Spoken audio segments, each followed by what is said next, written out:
Hey, so Mark, when did you become aware of this sport of triathlon? Because you were lifeguarding, you were thinking of possibly, I think, of being a doctor. What led you to this sport? Probably the same thing that brought a lot of people into the sport. It was the February 1982 Ironman, ABC Wide World of Sports, Jim McKay talking about this incredible thing that's 2.4 miles of swimming, 112-mile bike, a marathon. And I was watching this at home in my San Diego, where I was living at the time, thinking, how many days does it take him to finish that crazy thing?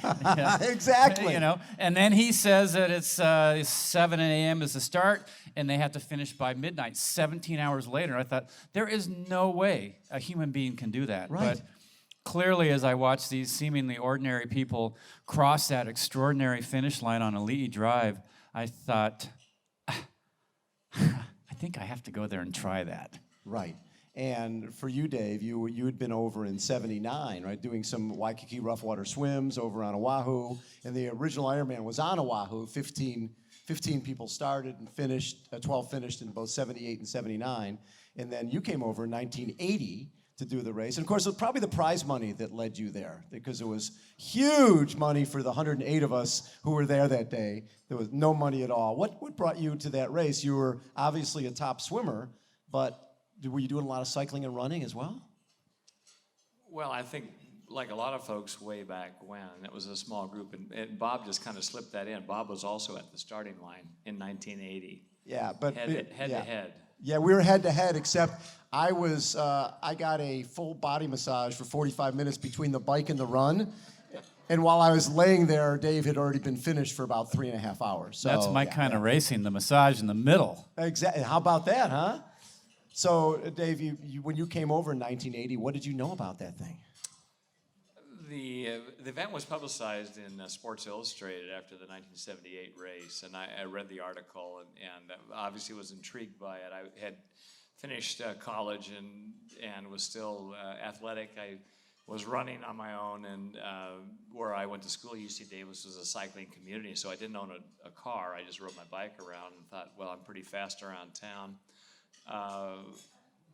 The origin of the sport, as you know, both of you know, it started earlier. I did my first triathlon way back in '76. It didn't have a name. The order was mixed up. It was in San Francisco Bay. Right. And that kind of set the seed, even though the swim was on the end, about 1,200 meters in 55-degree water, no wetsuit. There was something that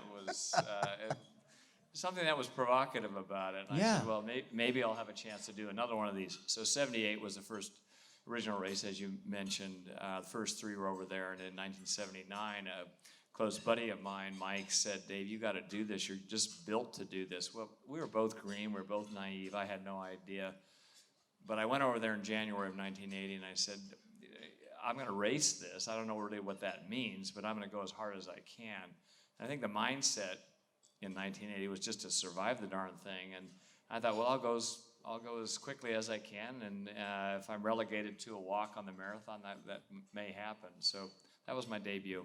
And what was cool is if you look at old photos from back then, you didn't have aid stations then. You had a support crew, and Dave's parents were in a old station wagon with a spare bike on the roof of the car, just in case there was any type of problem, right?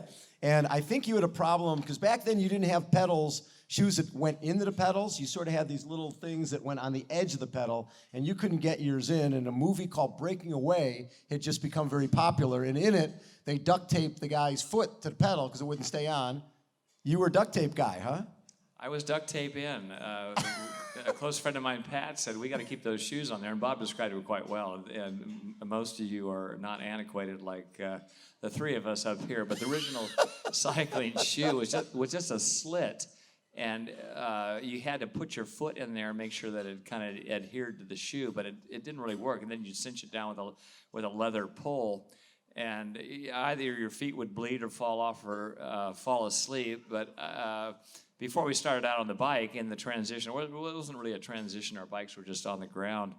Pat said, I'm going to duct tape you in, similar to the movie. So we did that, and I was just grateful to finish that 112 miles, 180K, because my feet were completely had fallen asleep, and it was quite a relief to get off the bike. So, yeah, a lot of old stories, which we're already bringing up already, Bob. I like that. So, and the course record had been 11:15 from Tom Warren the year before, and Dave went like 9:23.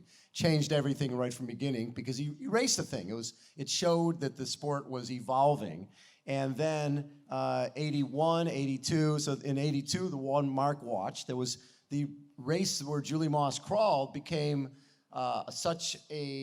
everybody went crazy when they watched this woman crawling that they ended up doing a second one in October of 82 because now people wanted to do this crazy event.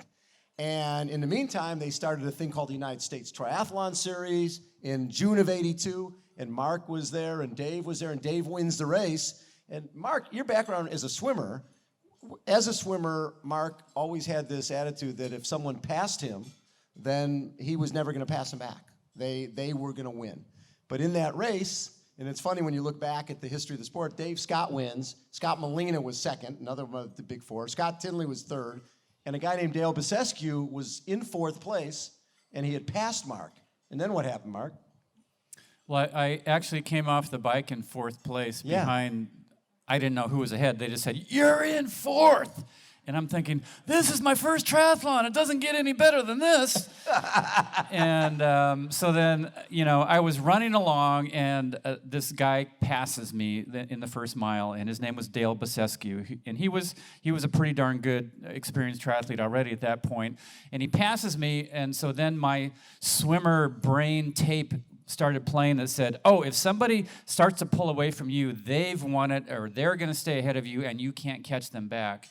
And he passed me, and just a few seconds later, I thought, does that tape really have to play again, And I just thought, maybe if I just relax, something will happen. And so he got about 15 seconds on me, and all of a sudden, the gap stopped growing because I relaxed. And then all of a sudden, I started to catch back up. Yeah. Oh. And then I caught him, and I passed him, and I held on to fourth place. And, at the end of the day, the news was kind of like, Dave Scott, the best guy in the world, wins the first USTS triathlon. We all expected that. Scott Molina outsprints Scott Tinley at the finish line for second place and third place. And then this new guy, Mark Allen, comes in fourth, and they thought that was the big news of the day. But for me, personally, as an athlete, it's that this whole internal tape that had sabotaged me as a swimmer sort of got incinerated like they do in Mission Impossible. Right. Your mission, should you choose to accept it, is to not play this tape anymore. And that was really changed. Yeah, it was really an amazing change for me, and that became so key as far as how I approached my racing at the Ironman here in Hawaii, which, as you know, really does come down to how you relate to yourself and how you deal with things that aren't going the way you want. Somebody passes you. Do you give up, or do you all of a sudden find a way to kind of go, okay, let me see if I can change this? Exactly. And then that summer, that was a big year, because then you win the Horny Toe Triathlon that summer, put you on the cover of Running and Triathlon News magazine. My first cover. Your first cover. Yes, I just found that the other day, by the way. I've got that hanging out. And then you go to Kona, right, to do the Ironman. And Dave Scott is there. And you are out on the bike, right? And why not introduce yourself? I don't know if you had officially introduced yourself before, but why not do it now? Yeah, I came out of the water actually on Dave's feet, and you have to understand that Dave was first out of the water, which meant that I was second out of the water in my first Ironman. So this is a really good sport. I'm thinking, but I was only going to do it once, right? And so then Dave and I are together on the bike, and at the halfway point at Javi, we're in the lead, and the guys behind us were about 5 minutes back. And so we made that turn, and we did the horrendous, tailwind section that passes in about 3 seconds, 6 miles. Whew, it's done. And we started to slow down, and I thought, I have never really talked to Dave Scott before, so I figured perfect time for an introduction. And I go, really perfect. And so I'm thinking, what's the stupidest thing I can say to this guy? And I go, hey, Dave, when we're done with the bike, you want to go for a run? It didn't go over very well. It didn't go over very well. So he's like, who are you? And I said, Mark Allen, and he goes, oh, I've heard of you. And he clicked his bike into a big gear, and he takes off. So I figured, conversation with a champ's over. That went really well. And I clicked my bike into a big gear, and I heard this clank, clank, clank, clank, clank. And I looked down, and my derailleur had snapped off my bike and was dragging on the ground. My chain was stuck in the biggest gear. I had 50 miles left on the bike ride. My race was done. Dave won his second title that year. He had the fastest swim. He had the fastest bike. He had the fastest run. Yeah. An incredible day. My race didn't pan out. I didn't cross the finish line, but I had been with this guy for a few hours. And so that was really where the dream was born. Like, maybe Right. if I take my time, maybe I can be competitive in this. Absolutely. And really, there weren't a lot of options. There weren't like a ton of races around. And what I think people don't realize, was there any prize money at all? Was there any sponsorship money back then? Prize money, not in the Ironman race. Right. I've mentioned this many times. Just talking about 82. Well, my victory prize money was zero. I got a kind of a marginal-looking trophy that I think I still have. I think it was made out of plastic. I'm not really sure. And a T-shirt. And so that was first prize. And I remember the race director said, well, we really enjoyed your race. I hope you come back next year. And I said, this is awesome. I'll be back. But no prize money. And so the first four were void of prize money.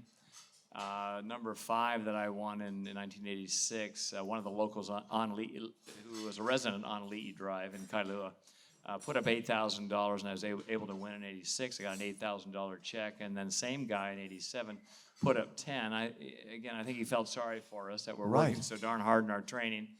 They deserved more. I don't know if there was a second prize, but I was grateful to win both those years and pick up those checks. I did have my first contract was with Nike way back when, and I had $500 a month. I had $6,000 a year with Nike, and I said, I'm set. I can maybe win a few of these races and carry on with my post-college profession. And Mark, for you, when did you make any type of money? Well, I remember very well. I earned $1,000 when I won the Horny Toad Triathlon. That was way more than Dave won. Yeah, and A very prestigious race that he won. The Horny Toad Triathlon was a half Ironman distance race in San Diego. You had to have your own support crew. Right. And I came in off the bike ahead of Scott Molina and Scott Tinley, who were arguably second and third best in the world behind Dave at that point in time. And I thought, well, I'm just going to run as hard as I can until they catch me. And I kept running as hard as I could, and they never caught me. And I won $1,000. Pretty sweet. Yeah, I think I went out to dinner. So the beginning of the 1982, derailleur falls off the bike. 1984, you went into that race looking like you were ready to win the thing. And you had a huge lead at the end of the bike ride. It was funny because we were watching you on the bike, and your head, it was like you were in a different zone. I don't know if it looked like you were riding a 40K. You were going so hard on the bike. Dave, do you remember when he got away and he just seemed to disappear? He got away in about the first quarter mile. Yeah. Mark took off, and we're getting intermittent splits. I'm sure Mark was getting splits as well, and I kept hearing the gap grow from 2 minutes to 6 minutes to 8 minutes. And then it kind of leveled off near Javi at 12 minutes, and I said, wow, this is seemingly an insurmountable lead. But at the same time, I had and I don't know if it was valid or not, but someone told me it's 12 minutes again. And my mindset was that now I'm matching Mark's speed. He's not putting any more time on me. And it's remained the same all the way back from Javi. So I had to kind of fuel my mind and just say, well, maybe he's faltering. And I didn't want to do the math on what it would take to negate that gap on the run, but 12 minutes remained the same. We started the run, and I kept hearing the splits at the outset of the run, and I was starting to whittle it down a bit. And for you, Mark, back then, the bike ride ended at Tacona Surf, and you're running down Ali'i Drive. You've got a 12-minute something lead, thinking, I've got this race. Oh, yeah. I mean, you have a 12.5-minute lead. Who's going to make up that kind of a gap, right? And so I'm running down a lead drive, and I was in the lead of the race, and people were going, "Go, Dave! Go, Dave!" because they figured the only guy who could be in the lead was Dave Scott. And so I'm like, okay, I'm running really fast. And I was just like, sorry, Mark. Yeah, I planted those people out there. they hadn't learned my name yet. And so I thought, as I was running through town, it was 10K. You started at the far end of town. You ran all the way through the town, and it was about 10 kilometers. And then you ran up Palani Road, which, as everybody knows, is kind of a pretty steep, short hill with a tailwind, and you feel like you're a radiator that's going to blow because your core temperature goes up to about 1,000 degrees. And then I made that left turn onto the Queen K Highway. I left the cheers of the thousands of people who were just giving me this huge energy, and then I realized I had 20 miles to go. And it's like the gas just got let out of my tank. And I thought, I'm going to end up walking. Yeah. And I held on as long as I could, but I ended up walking. And just in case you've never noticed, nobody has ever won the Ironman walking on the marathon. No. And, it was just a matter of time. I knew Dave would come by me, and he did, and he was looking spectacular.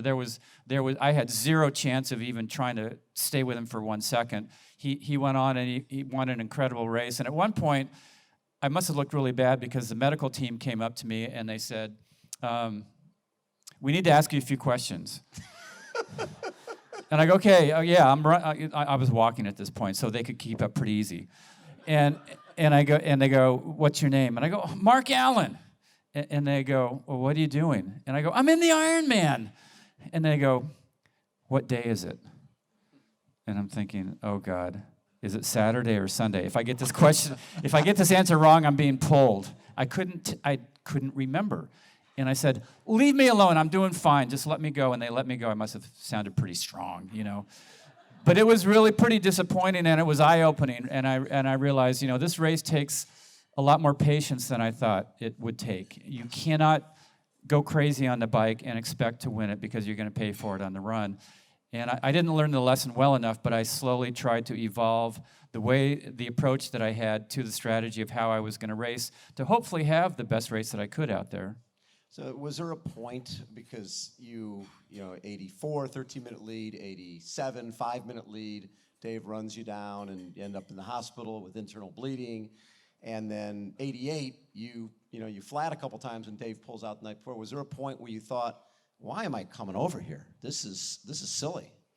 Well, that's actually kind of where the story of this year begins for me, was at the end of 1988, because I'd raced Ironman 6 times. I had 0 wins. I had a lot of really bad races. I was able to win events pretty much everywhere else in the world. I was able to come in ahead of Dave in a lot of those, and I just felt like I'm not going back. There's no reason for me to go back there because I'm not cut out for this.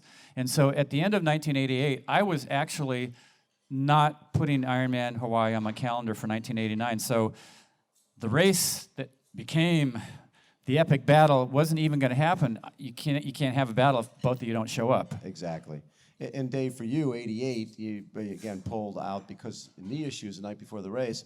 And we did an interview in early 89, and Scott Molina had won the 88 race, and he ran a 3:02 marathon or something like that. And I said, "So Dave, what do you think's going to happen in 89? And this was after Mark had committed that he's coming.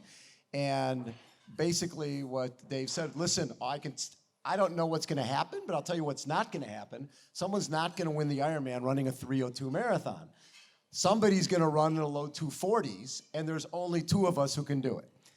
And I think Mark saw that and was like, if this guy's going to run the low 240s, because at that point, nobody'd run that fast. If someone's going to run low 240s, if Dave's going to run low 240s, I better figure out how to do that. And you were in New Zealand and basically changed everything in the way you train. Yeah, shortly after the first of the year, after I had cut the cord on Kona, I couldn't resist. It's like I could tell the island was calling, saying, "You have to come back. You have to try to have your best race. You have to be able to go from the start to the finish and race it, even if it's not good enough for the championship." And so in February of 1989, I went down to New Zealand, trained for 6 weeks.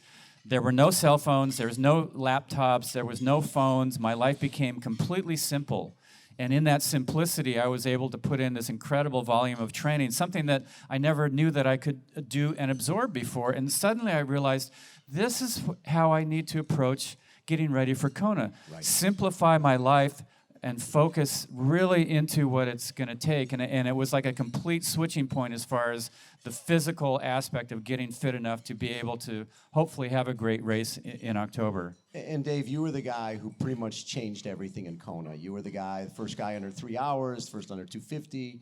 And going into 89, thinking about Mark or not thinking about Mark, I'm sure you were thinking about, how do I go faster? How do I push the boundaries even more? Well, I think any athlete is looking at if they still have potential, and you have to look inside yourself that I hadn't really tapped into that potential yet. And it didn't take long after each of the victories to say, oh, I can go faster. Right. You know, how do I carve out more time? And I obviously was keenly aware of my competition, and number one on that list was Mark. So I said, well, I've got to be stronger in all three. And I was, highly motivated after the 88 race, and I tried to run the night before the race. And as you just mentioned, I just couldn't do it. My knee was bothering me. I pulled out, and I said, well, this is Mark's race. And then he had a really catastrophic day. So I was, I'll say, highly motivated in 89, but it wasn't a picture-perfect build-up to the 89 race. There was a lot of blips in getting to October 89. In saying that, I felt as though I could go faster, and there was a point where I'm kind of looking at times and capability of times, and Mark and I have talked about this a lot. We didn't use the metrics that the athletes have now. It was more of a perceived exertion. It was intuition, and how hard can you push yourself without looking at your power. You're taking a look at your heart rate monitor or your speedometer, or whatever the athletes are using. And we both coach athletes, and we feel it's valuable, but really the intrinsic value that a lot of people, I feel, may not have is to just kind of recognize what you can do within yourself and not look at the pace clock. I never really knew when I got out of the water what my time was, but yet I wanted to go 49 minutes. I had gone 50-20, I think, in 3 of the splits, are all within a second. I said, that can't happen again. I want to go 49. And if I can go 49, I'm going to get rid of that wave of people, and I'm going to get rid of Mark. The guy who's on your hitting your feet. He's not going to be there. He has been there in all the other races. And a similar tactic on the bike. I like to lead. Right. And did I need other people to push me? Well, sure, it's a race. But at the same token, I felt as though the concentration of a lot of the athletes was really on me. Yes. I'm not saying that arrogantly. I was able to, dictate the race a little bit. And I thought, well, if Mark is worrying about me and the other athletes, then I'm in their mindset for a long time. Exactly. And I wanted to lead. I relished the lead. And it didn't always happen that way, but at a certain point, I was able to turn the tide. Answering your question, I felt as though I could go a lot faster in 89. Okay, and then so you guys are 1 second apart after the swim, 1 second apart after the bike. You saw that on the video. And starting to run, both of you fell. At that point, Dave, Mark had been behind you the whole time, so now he's side by side, and that was good. Yeah, good in a lot of ways. Yeah, I tried to get rid of the baggage earlier. There were 2 times, very distinct times, at least in my eyes. I'm not sure if Mark recognized it, where I said to myself, I'm going to see if I can lose him on the bike. Right. And I wasn't going to do it in 100 meters. I thought if I could kind of wind it up over 2 to 3 miles, that he would fall off. And I didn't know this. Bob, we had talked about this many, many times. There was also 4 or 5 guys that were in this wave, legally behind Mark, but they never came up in front. I just said, the only guy behind me is Mark Allen. So I tried this tactic around 80 miles and again at 90 plus just to see if I could break him. And I realized that Mark was still there. And as we're getting closer to T2, I said, okay, well, it's going to come down to the run. I'm ready to run fast, and this is where the race is going to take place.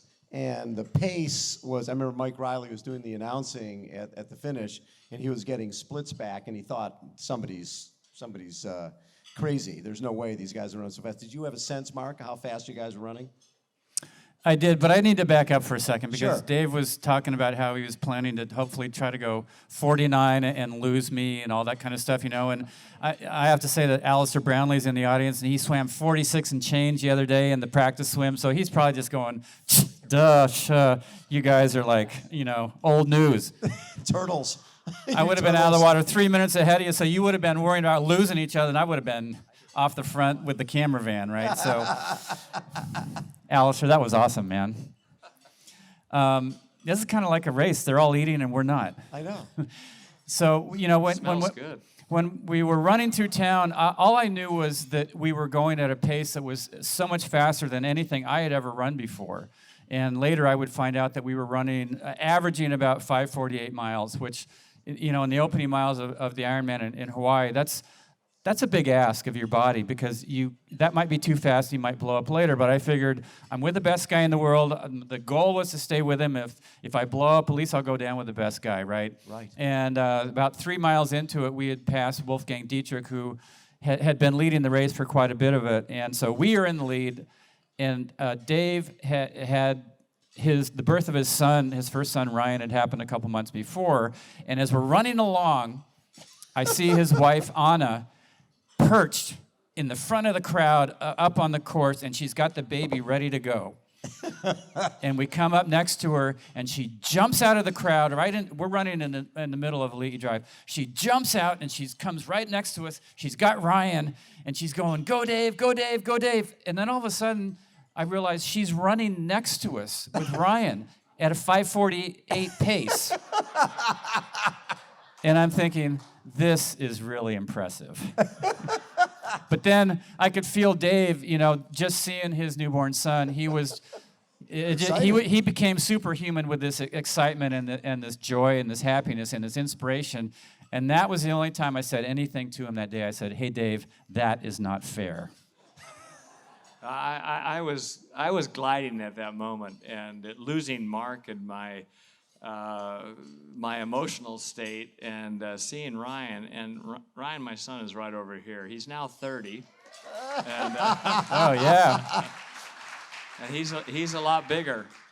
He's a lot bigger now. Could Anna? I don't think she could hold him up now. No. I don't think so. So yeah, it was a memorable moment. We had kind of choreographed it. I had said to her at the time, "Could you come out with Ryan?" And Ryan was 2 months old, and I know I was floating at that moment and accelerate, and I just wanted to keep that pace. She was a sprint freestyler, so I knew she had those fast twitch going and could hold the pace. And I remember just seeing Ryan kind of going back and forth with his head like this, and she's holding this pace. And I said, "Well, this bobblehead. is He was a bobblehead. Yeah, it wasn't maybe the healthiest thing. And he seems like he's come out okay. I mean, most of the time he's pretty coherent. So yeah, it was a very memorable moment. And obviously we have talked about it a lot, but I just needed Ryan out there for another maybe at that mile 24 mark. That would have been helpful. So while you guys were out there, for us media folks, we had never seen anything like this. We've been hoping forever for there to be a close race, and there was this cocoon of vehicles. It was Jeeps and all sorts of folks surrounding you. Were you guys even aware, or was it you were such tunnel vision that you were just focused on each other? I think, not to speak for Dave, but I think we were both very aware of all of the stuff that was going on around us. When you're in a race that late and it's that intense, you're in this very kind of different way of sensing and feeling and understanding things. And it was almost like you could see and feel 360 degrees around you, even though neither of us was giving any kind of energy to any of that stuff going on. Right. So for sure, and it was so incredible because there was this hum of vehicles, and sometimes they'd get too close and they'd block the wind, and your core temperature would go up, but there was so little verbal communication going on. Yeah, no, we all felt like we were in this cocoon watching history, and nobody said a word. It was incredibly quiet. Yeah, I mean, it was an odd moment. I didn't really notice it as we were going out, but once we made the turn on the old course in '89, it was about 1.5 miles beyond the airport. And once we made that turn, and you're looking at that lava landscape, you've got 10 miles to go, 16 kilometers to come back into town. And at that point, I just felt like every 5 minutes there was a bigger crowd behind us. We hear the tooting of horns and people screaming, and Mark's allies, go Mark, go Mark. They knew who Mark was by then, and go Dave. So by the end, I just, I was, in this tunnel, as you said, this envelope, and I was keenly aware of the noise, but at the same time, I think we were both thinking, when is the moment? Mark, did you plan ahead of time? If it gets to that uphill, that's when I'm going to make my move? I didn't plan it necessarily. In the race, I didn't think that I had planned it, but actually, when I drove in from the airport, when I landed in Kona that year, I was in the car and kind of coming toward town, and it was the first time that I actually was relaxed enough that I was actually looking at the run course coming in. Usually I'm so blind, I would be so blinded by just the fear of what I was going to have to face out there that I wasn't noticing anything. This year, in '89, I really did feel like I was coming there with a kind of a different mindset or focus. Right. I wanted to win, but I was really there to try to have my best race. And so I was looking at the course, and all of a sudden I realized there's this long upgrade before you drop down, you take that right turn and drop down Palani Road into town. And just out of the blue, I said, this is where the race might happen. This might be where the race is made. Never had I thought there'd be two people together that late, but that thought just came out and I blurted it out. Yeah. And that sort of was kind of like a premonition in a sense. Exactly. And then while he made that move there, you were planning to make it to the top. Yeah, and I actually had talked about it. There was quite a group that had come over to Hawaii with me, friends and family. It was about 15, and I have many scrapbooks that my now deceased mother had put together of pictures of family and friends and extended friends. And one of my good mates over here, John, who has been at most of my races, was there in '89. And I remember talking to John and Mike and Pat, three buddies, and I had said if we were together, and I really didn't train on hills. I lived in Davis, California. It's pretty darn flat. It's farmland, but I felt one of my running strengths was to really run downhill. I mean, it's unsightly. I just have dreadful form, and Mark is very pretty when he runs. But I thought, well, I could just come down that hill, Palani Hill, like a bowling ball, if we're together. And I had mentioned to them that, if we were together, I'm going to break Mark. I respected his speed over the last 200 or 400 meters, and I didn't want to be shoulder to shoulder. So I thought with about 1.4 miles to go, I'll break him on Palani and then carry that into the finish line. So I had mentioned to the three close guys that this is where it's going to happen. So, Mark, what I look at is if you had won in 1988 when Dave wasn't in the race, would it have meant as much as winning it in '89 when the best guy on the planet went 18 minutes faster than he'd ever gone before, ran a 2:41 marathon, and it forced you to go 8:09 and run a 2:40 marathon? No, life scripted it perfectly. The Big Island scripted it perfectly. Well, not perfectly. It was. Bob, could we go back to '87 and cover that one a little bit in depth? Excuse me, Mark. See how everything is just open to your interpretation of it, right?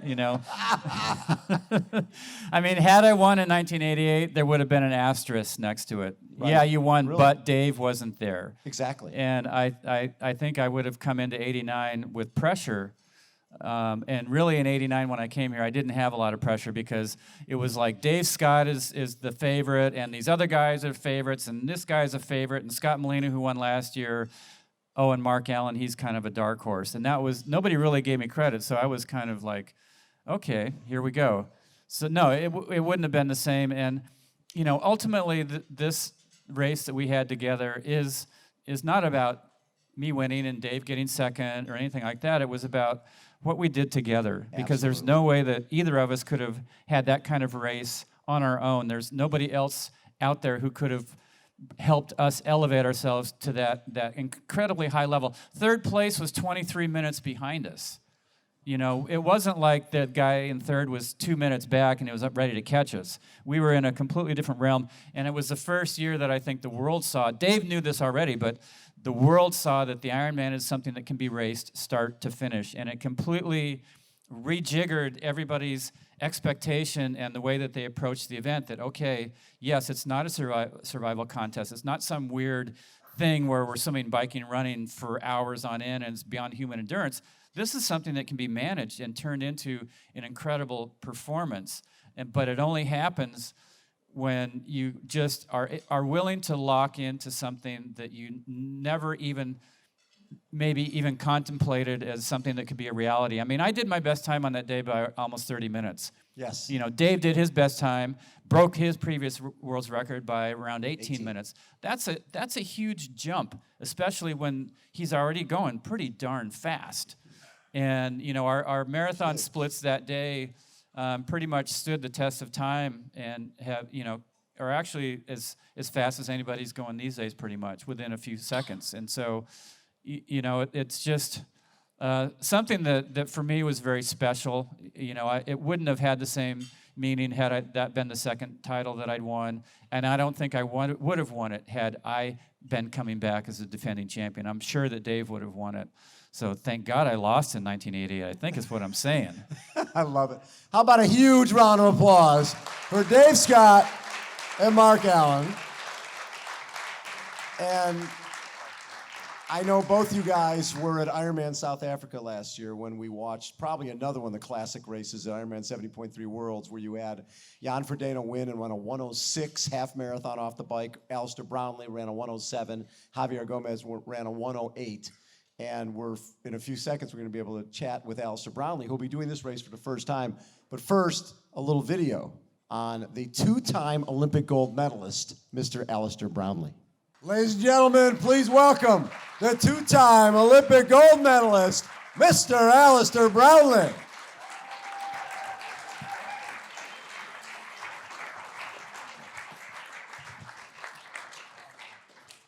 Thank you. Thank you. You get right in. Hey, Alistair. Hey, good to see you again. Got anything going on? Got any racing coming up? Yeah, something in a few days' time. Just some little race. So, 89, you were what, 1 year old or something? Yeah, I was born in 88, so I've enjoyed the history lesson tonight. Thank you. Unfortunately, missed that one, chaps. So I'm sorry about that. That's very cool. So, what did you know about that race? Did you know much about that 89 race from watching online?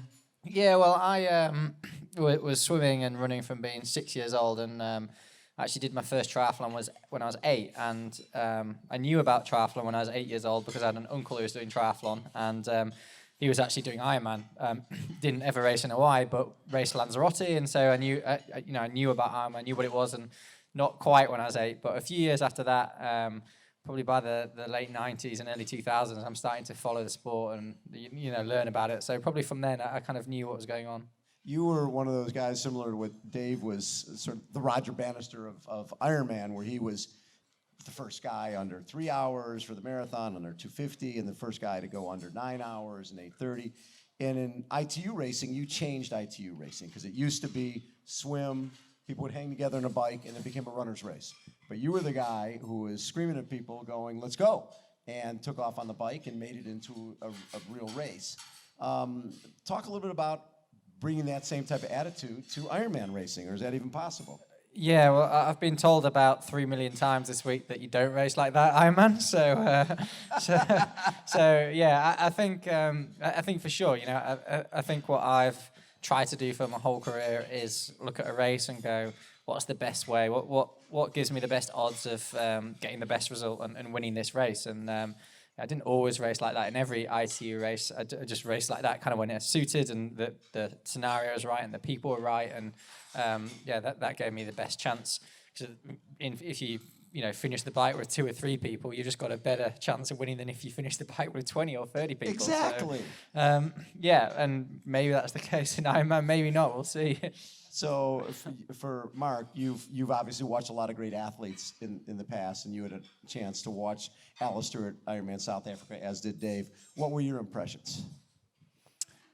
Well, I don't think you can even sum up how amazing of an athlete he is by one race. You know, look at what he's done over the years, and the just the guts and what he's shown, and the speed that he's shown, and the intelligence and the training and the strategy. I mean, you're looking at somebody who's a really rare individual. There are not many people like him on the planet, and so it's really exciting for me personally to have him come here to Kona, to the Ironman, because this was such a big part of my life, and so he's going to be able to experience this incredible race. And he and I actually spoke quite at length in Nice this year after that race, and you know, we talked a little bit about strategy for Kona, and like you said, 3 million people have told him, temperate, son. This is not a 40K, you know. He knows that. Nobody needs to tell him that. Right. You know, he's probably one of the best at just looking at something and going, okay, how do you really do this right, and then do it right at a level that nobody else can? And Dave, what are some of your thoughts in terms of Alistair? Well, the same sentiments about his athletic talents. No one can undercut what he's done, and I think also when you're capable of winning in different strategies and different scenarios, and it's not always leading on the swim or coming off the bike first, and it's coming in with a pack and having a good sense of what Mark has said and what obviously Alistair has experienced in the ITU racing, where it's fast and furious. There is a moment where you sense a weakness or a strength in yourself, and then you exploit that. And it might be just a little margin. And you know, if there's a seed of advice, and we did chat as well, is to go with your strengths and recognize those, and don't shy away from them. There's no one out there on a motorcycle and the bike, and they're not flying with these new revolutionary shoes. There's a period where probably a little bit of patience would apply, but still. You know, the game is wide open, and it's wide open the fact that Alistair dictates and mandates what the tempo is going to be, and everyone's aware of him. And we were asked this today, Mark and I were asked, what do you think of Alistair's chance? It's his first time, and I said, it's pretty damn good. I said, you better watch out. Exactly. Well, how about the other guys? I said, no, Alistair's right there, so let's end of conversation. Well, it's funny because we were talking to Jan Frodeno, and people are saying, "Oh, Alistair's gonna have a problem in the heat." He's like, "Yeah, that's why he won in Rio, right? If you're winning a gold medal in Rio, you can handle heat, and you've been handling that for years and years and years." Do you have concerns about the course or the race itself? Not the course as such. I think, my concerns are the length of it. I've actually never done an Ironman, so this will be my first one. It'll be pretty good to pull off a good result in my first Ironman in Kona. I'd be happy with that. I think, the heat is one of them. You know, the challenge of not just exercising the heat intensely, but spending 8 hours in it. And I think that's something specific. And then that links very much into the third thing, which is getting the nutrition right, which, I know I spoke to Mark a lot about. You know, it's basically what sustains you over 8 hours is how much that nutrition balance and how many calories you can get in to burn and expend when you need to in the event. So they're three things that I've worked on pretty hard over the last few weeks, and hopefully it'll come out well. Transition from going from the Olympic format, which is draft legal, to 70.3, and then this. You basically in the last couple of years, you're going from a hour 45-minute race to an 8-hour race. How hard has that transformation been?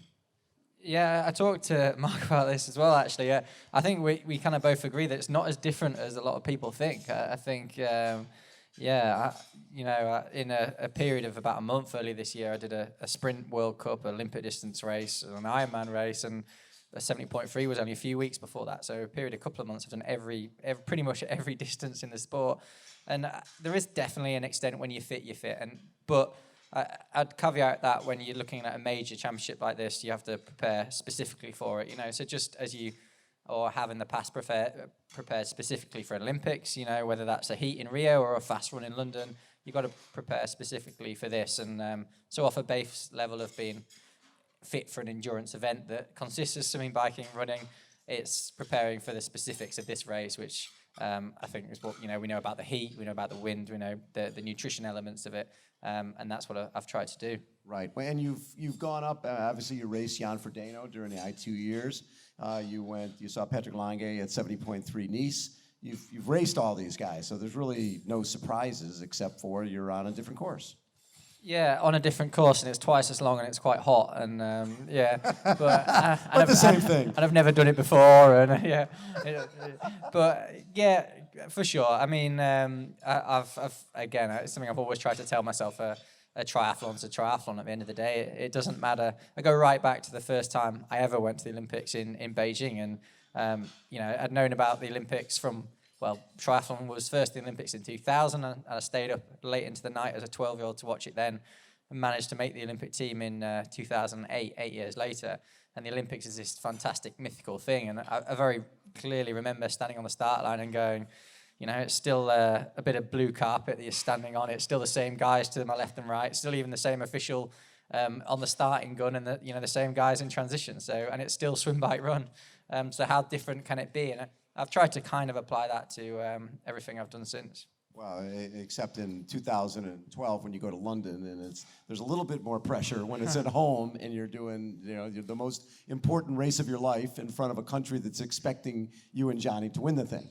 Yeah, for sure. There was a lot of pressure there, and but it's still, once you get through that and you stand on that start line, I think probably like every athlete knows, when you stand or swim on the start line or scull on the start line, whatever you do here, you're in your own thoughts and you're focusing on what you're about to do, and then the work's done. There's literally no point worrying about anything because you've done everything you can do. All the preparation's done. Even all your bottles are in place, your strategy in place, whatever, and all you've got to do there is go out and execute, and what happens at that point happens. Coming back after taking first and third in 2012 and going to Rio and actually getting gold and silver, how special was that? Yeah, it was very special. I get asked this question quite a lot, which one meant the most to you, and it's impossible to answer because London super special, home Olympics, of course, home crowds. Rio a bit tougher. Repeating 4 years later, a few injury problems, etc. So the kind of overcoming adversity element of it, I think, was super special for me. And yeah, thankfully Johnny coming second as well just made it that little bit more special rather than Javier Gomez getting in the way like he did in London. But yeah, I think it was they're both. I'll look back on both of them very fondly. Yeah. And for making the when you get your second Olympic gold medal, at that point were you like, okay, done? And now are you thinking for 2020 that, because really the way next year sets up, you've got 70.3 Worlds in late November, the Olympics are August, you've got Kona in October. You could sort of do that triple. Yeah, well, I know I said it doesn't matter too much about what distances you do is the same, but that's some ask to do the Olympics and 2 world champs in 3 different distances in 2 months. You're Alistair Brownlee. Yeah, but yeah, we'll see. I think I've been kicking this can down the road for a long time now, and you should probably ask me this on Monday. I'll have to start making a decision at some point. Yeah, the other thing that I love about what Alistair does is Alistair and his brother started a foundation and they work with kids. And how many kids now have done triathlon? Over 30,000 have done a triathlon through the Brownlee Foundation over the last. What a round of applause for that. That is so cool. And I think I think that will grow a little bit if you come out and win this thing in your first time out. Probably get even more kids doing triathlon.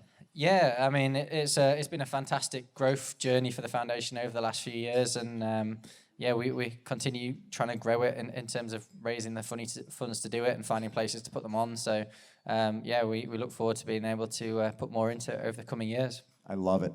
And Mark, for people to read the new articles, where do they go?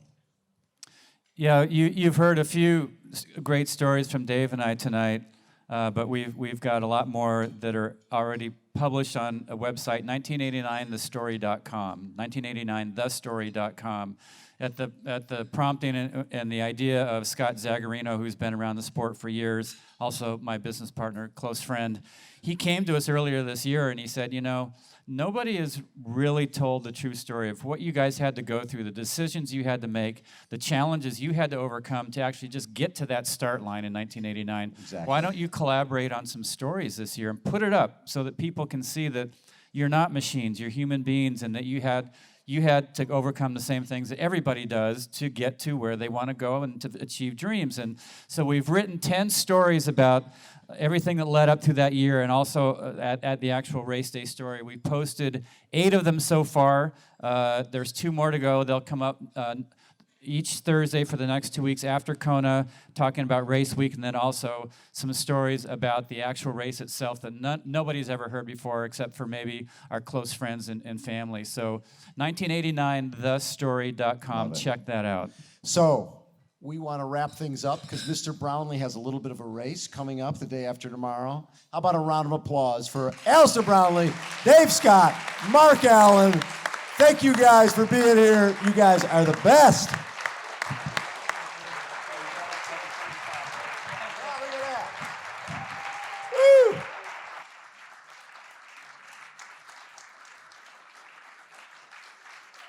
Yeah.